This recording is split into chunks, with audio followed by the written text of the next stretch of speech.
You're listening to Opie and Anthony. Opie and Anthony. On the virus, Sirius-XM. Let me go to Aaron in Virginia. Aaron. Hey, good morning. You guys are some radio badasses. Huge fan. Oh, thank you, Aaron. Wow. Hey, I just wanted to, I am not one of these Fruit Loop conspiracy guys, but this is probably the only conspiracy that I do believe in. And I've done some research. I'm 32 years old. I'm in the military, and I actually, back in high school, not that it means shit to you guys, but back in high school, I did a huge report on all this stuff and did a bunch of research, and have been doing it ever since. But the interesting thing to me about all this stuff is that Oswald certainly led the life of an ONI agent, an Operation Naval Intelligence agent. The fact that he defected from the United States and made it over to Russia, and then was able to defect back from Russia back to the United States with a huge issue inside the government, because only ONI people, or people that are working for our government, would be able to do that. He was able to do that. Furthermore, the rifle that was used to shoot, that they claimed that shot Kennedy, the way that rifle was purchased was through a mail order catalog, which he could have walked into any gun and pawn store in Dallas, in Fort Worth, anywhere in those areas back in those days. There was no laws where you had to wait or anything. He could just walk right in, bought the weapon, but the way that he did it, the way, it seems like he was framed, was from a mail order that could be tracked back to him at his house. So all of that. Plus, if you look at his marksmanship record, when he served, he was not a shooter. He was a sharpshooter, sir. He was a sharpshooter. That's a misconception. Was that he was not a good shot? He was. I believe he was a sharpshooter, and his test ranked as a sharpshooter. And then what is under sharpshooter? Marksman. Is marksman right under sharpshooter?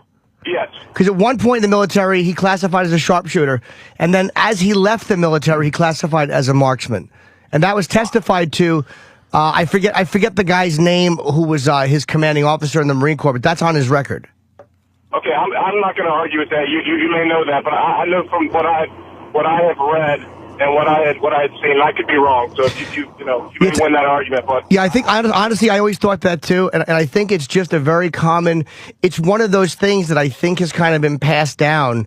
Yeah, and now it's like fact, but it's not. And I just don't think it's. And I don't know why he ordered the. You're right. It's a weird thing he had going on with the government, going to Russia and bringing Marina back, and it's a weird thing ordering that rifle.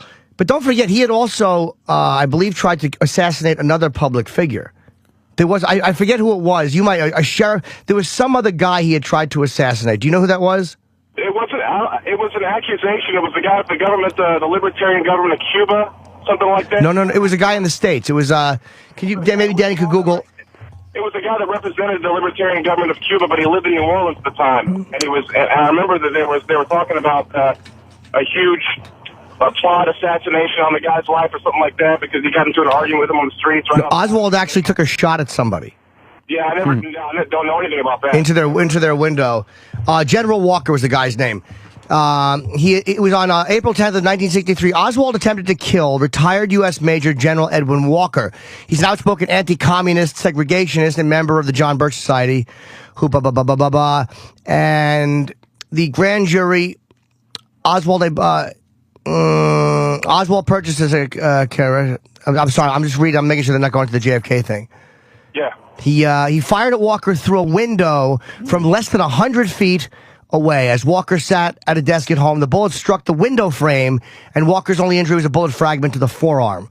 Oswald returned home and told Marina what he had done, and he had confessed to his wife, I guess, what he had done. So, there was a lot of stuff about Oswald that kind of went into.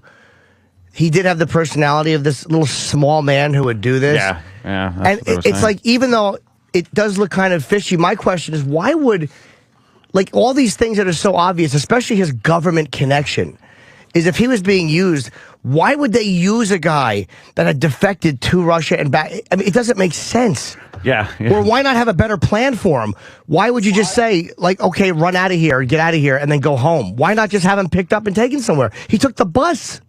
I think that you could probably make better points as far as, why this dumbass Oswald was used. Aside from that one, I think that's a perfect reason to use him, because they were building the case that he was a communist supporter. But why use a guy? Back in those days, I mean, some of us may remember, and I don't. I'm not that old, but at that era, the communism was like our terrorism. So everybody was on high notice. If you could paint somebody with a communism brush. I mean, that was the way to go. Regardless, it doesn't prove anything. This guy still could have just been the fucking only guy that was involved. And why would they allow? This is like what I'm saying is why not pick him up after? If they, like say Ruby killed him. Okay, Ruby did kill him in the basement. Why would you allow this guy to shoot Kennedy, leave the building, take a bus, get picked up by the police? Like, if he's the guy and you have to silence him, why don't you meet him after he shoots the... Why do they allow him to be questioned for 2 days by Dallas police and Secret Service? He shoots a cop. He shot kills a Tippit. That's a good point as far as the cop goes, but that's another... Again, like I said, guys, I'm kind of painting myself with the brush of being a conspiracist, but I'm really not. I think you're making valid points, but the other point I would make on that regard was that how quick he was arrested at that movie theater. Someone knew he was going to be there, and it wasn't like they already had a description of the guy, his size, his weight, what he looked like, and they were ready to go for him at a movie theater. I've read moment by moment what happened after he left that movie theater. I mean, sorry, after he left the thing and went home and whatever he did, and picked up another pistol. And after he shot Tippit, there were witnesses to that. Right. A couple of guys chased him. They chased him after shooting Tippit, and then the one guy's like, "What are you doing?" He's got to, and they ran, and then he ran into the movie. It was like I read step by step how they got him. They didn't just know he was in the movie theater, but he had shot a cop. Yeah, if he hadn't shot the cop. If that hadn't happened, I don't think they would have gotten him. Not immediately. I think they had gotten him so quickly because he shot a cop, and maybe they started putting 2 and 2 together and saying, this could be the guy that shot the president. And instead of because there was a description of him because he worked in the book depository and he wasn't accounted for. Yeah. And instead of people realizing this guy had just committed the assassination of a president and was panicking, dude, he was panicking. He left the fucking gun up in the book depository. And he left, and he goes home, and he gets his... It's like, instead of realizing the guy's falling apart, everybody thinks like the government just set it up, but it doesn't make sense to me. Like he's going to meet his handler.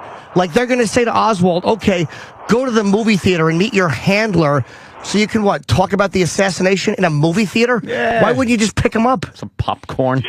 You guys definitely know what you're talking about. You're not just ranting and raving about the stuff. So Jimmy studies this. No, because, dude, I was a conspiracy guy. He's read a lot of fucking books on this thing. I was a conspiracy guy for a long time, and I really believed that there's no way he could have done it. And on the surface, and then I finally read a lot of deeper stuff about it. And well, what turned you? What was the one thing that finally turned you? Bugliosi's book had a lot to do with it because of the way he went through. He was meticulous about it. And one thing with a lot of the conspiracy guys is they always left a giant hole. And Bugliosi pointed out something. So did Oswald. He pointed out that conspiracy guys have this thing where any little thing, no matter how innocuous, that they think makes their case, they grab onto. But any piece of evidence that goes in the opposite, no matter how solid, they ignore. Right. And I noticed from talking to those guys and from what I've bothered, like David Lifton wrote a book called Best Evidence about the autopsy and how Commander Humes said these weird things about the autopsy and the fucking trach hole, which they thought was about all this stuff. And he left out a giant piece, which is when did they alter the body? You actually believe that they altered the president's body? His only conclusion was they did it on Air Force One. And I'm like, no, they didn't. No, they didn't. They didn't alter the president's body. Nobody at that moment is thinking, we have to make it look like the bullet came from the back. Nobody's thinking about... What book are you referring to? So I can read it? It was called Best Evidence by David Lifton. And I've heard him... Yeah, David Lifton, smart guy. There's 6 Seconds in Dallas. There's a lot of them. But when you look at the entire statements, they latch on to these things that people said in the moment... Yeah. And they take pieces of statements and they make it fit for their own need instead of looking at the overall picture and putting together evidence. They see what they want to believe and then take little pieces and build their story up. And I look at the way I examined it when I was thinking it was a conspiracy, and then what turned me, and I feel I was pretty open-minded about it, and by talking to a lot of these conspiracy guys, to me they're married to the agenda of it being a conspiracy, so I lost a lot of respect for all of them. Yeah, there's no change in their minds. It's pretty fucking presumptive of me, but I didn't realize I was going to be calling this morning and you were going to be flipping me. So I'm going to go read that book because you make some valid points. I'm going to read that book and look into it. But on a side note, real quick, I got to run. I want to tell you guys, I'm in the Coast Guard out here in Virginia. You guys are big. And thank you. We appreciate your radio show, what you guys do. You guys are funny as hell. And I'll tell you, that Jesse Ventura impersonation you're doing this morning, that shit is the funniest fucking Coast Guard. He's the guy that was chasing me near Plum Island. Shut up.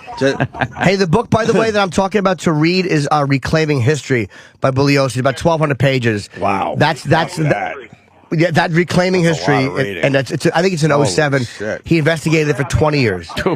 I think I'll read that side by side with the 9/11 Commission report. It'll be a good read, though. Yeah, it's a big one. All right, man, thanks for calling. Thank you, brother. Say hi to the boys down there for us. There you go. All right. I see nice. The Virus. Sirius-XM. This